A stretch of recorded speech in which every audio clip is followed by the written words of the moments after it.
project. You have the recommendation before you, Councillor Drazemont. Again, I circulated an alternate motion to staff and to councillors following the public speaker last night. I'll just ask that that be put up on the screen. That was sent to staff as well yesterday evening.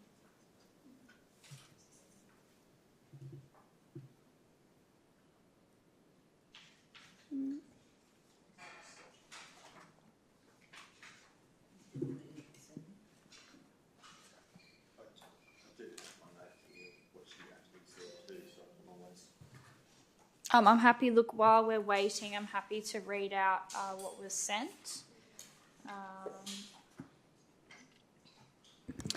So the motion was that, sorry, my internet is struggling.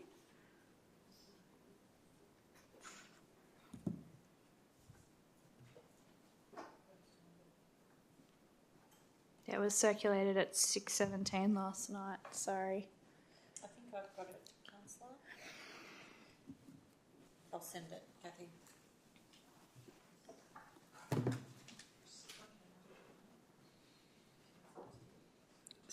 Yep, got it. No. I remember it. Mm.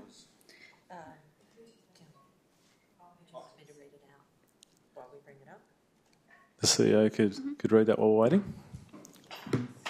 Thank you, Mr Mayor. Just while the staff are bringing that up, so the councillor is correct. It was circulated last night at 6:17 p.m, acknowledging, though, that the volley of emails has been a lot. Good evening all. Please find below proposed wording for an amendment pending further advice. Receive a confidential report. So 1, that Council receive a confidential report following further consultation with relevant landholders regarding the considerations of land acquisition, noting the timeframe for project delivery. 2, consult with relevant stakeholders, including but not limited to Kiama Bicycle Users Group and the Jamberoo Residents and Ratepayers Association. 3, following consultant receive a report. Following consultation, receive a report for the purposes of exhibiting the draft Jamberoo Cycle Path project between Browns Lane and Jamberoo.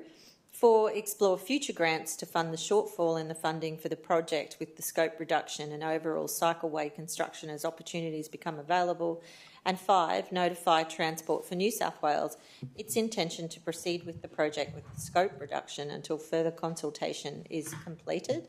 The public officer, subsequent to that email, provided some advice to all councillors today, which is the same thing that Ros Nelson mentioned last night, our speaker during public access. It's a real catch-22, but essentially because we don't own the land, if we create a map where we consult and put that out publicly, we could potentially devalue or have an impact on the landowners and give subsequent rise to claims against council. So we need to suppress that information and keep it confidential, and it makes circulating it obviously quite difficult. Happy to seek, obviously, point 3 will have to be significantly amended, but I would seek your advice so that is legal and that council staff can execute the motion within the bounds of commercial incompetence.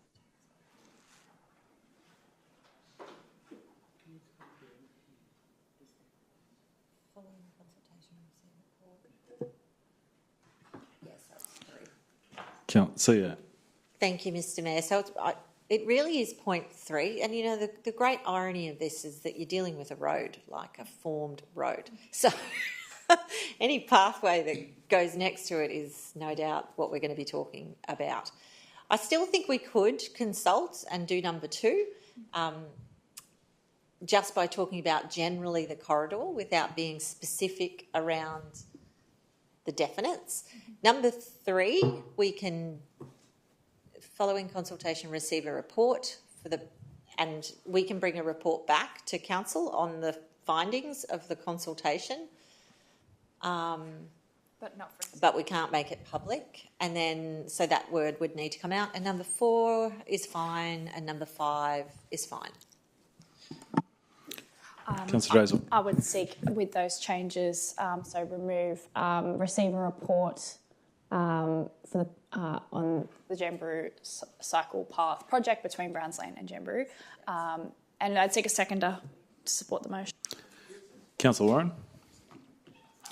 Thank you. Councillor Drayzell. Look, I think, again, I do not want to let this project fall by the wayside.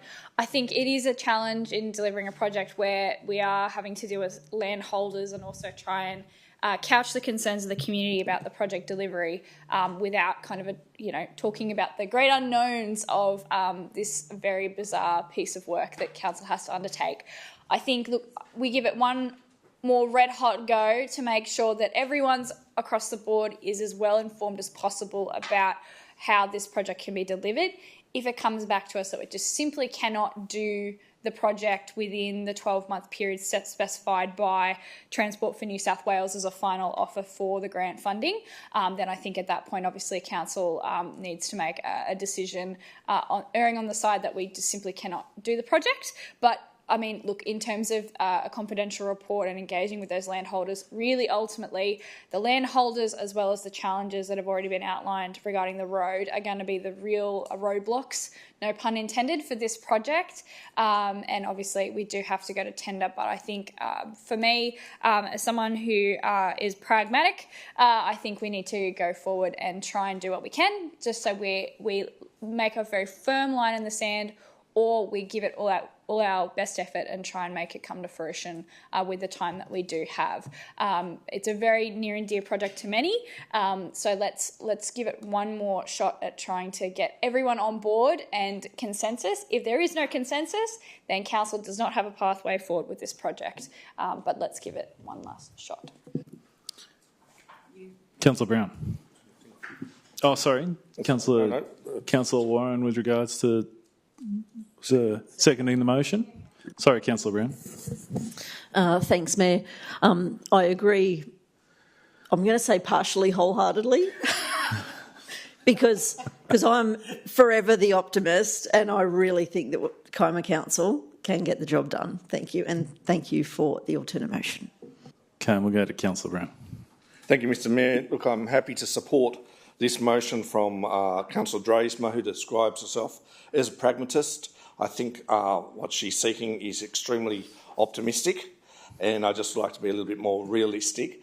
And the landowners out there are members of the Minamurra Drainage Union, and they did have a meeting some time ago, which they invited me to attend, and they made it very, very clear they did not want a cycle path on their land. So that meeting was held at Jamberoo Bowling Club, I think 2007, and and I know those farmers are still there.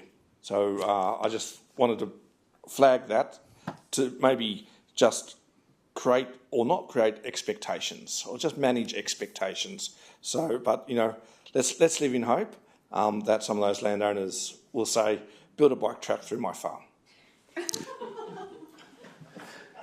Councillor Lawton.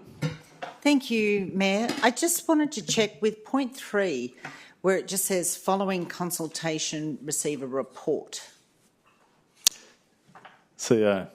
Thank you. I think I did say words to the effect of, and I'm just happy to give the advice, then it's a matter for the councillors. Following consultation with the stakeholders at item 2 above, a further report be presented to an ordinary meeting of council for consideration,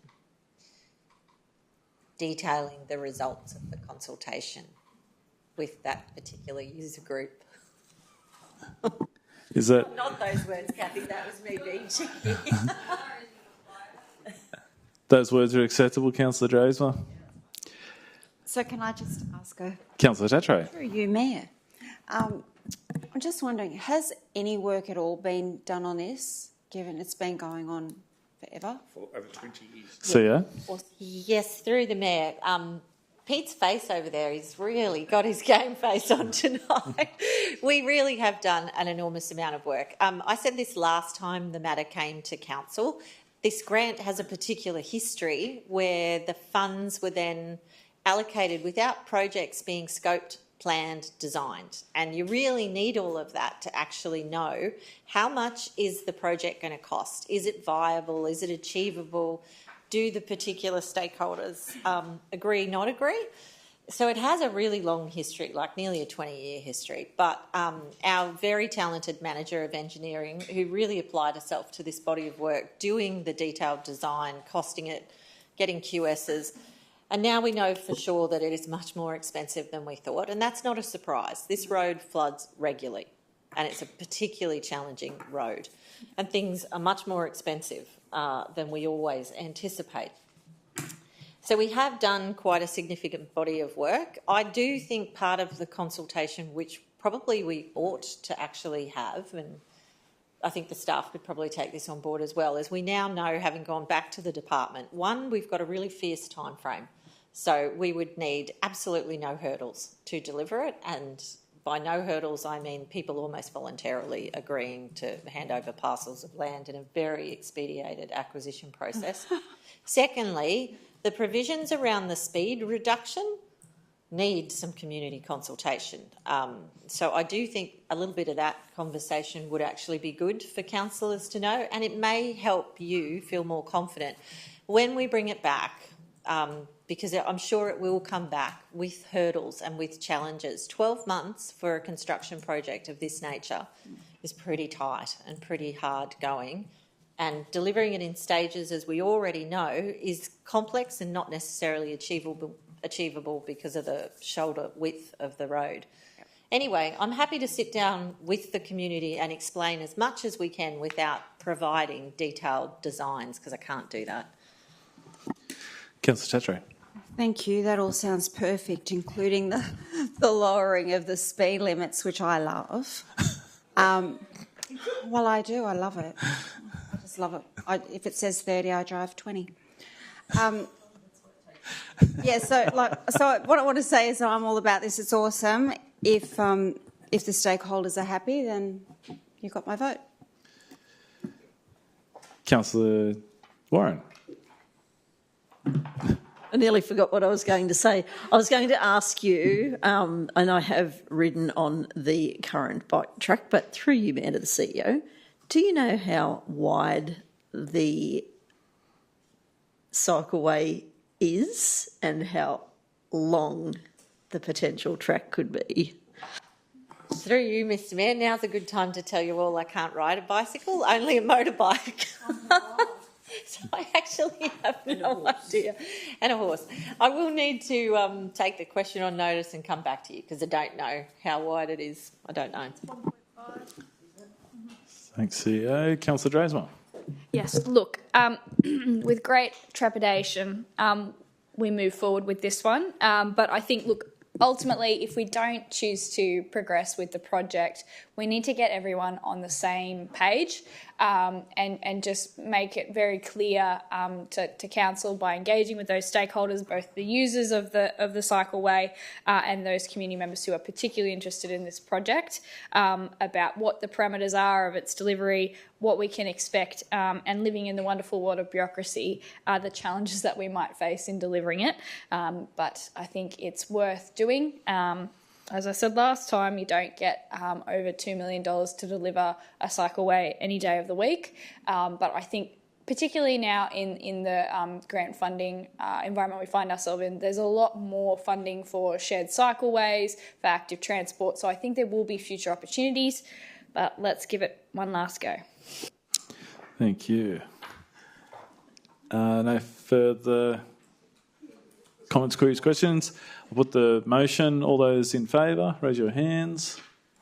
All those against, the motion's carried. Just confer with the CEO.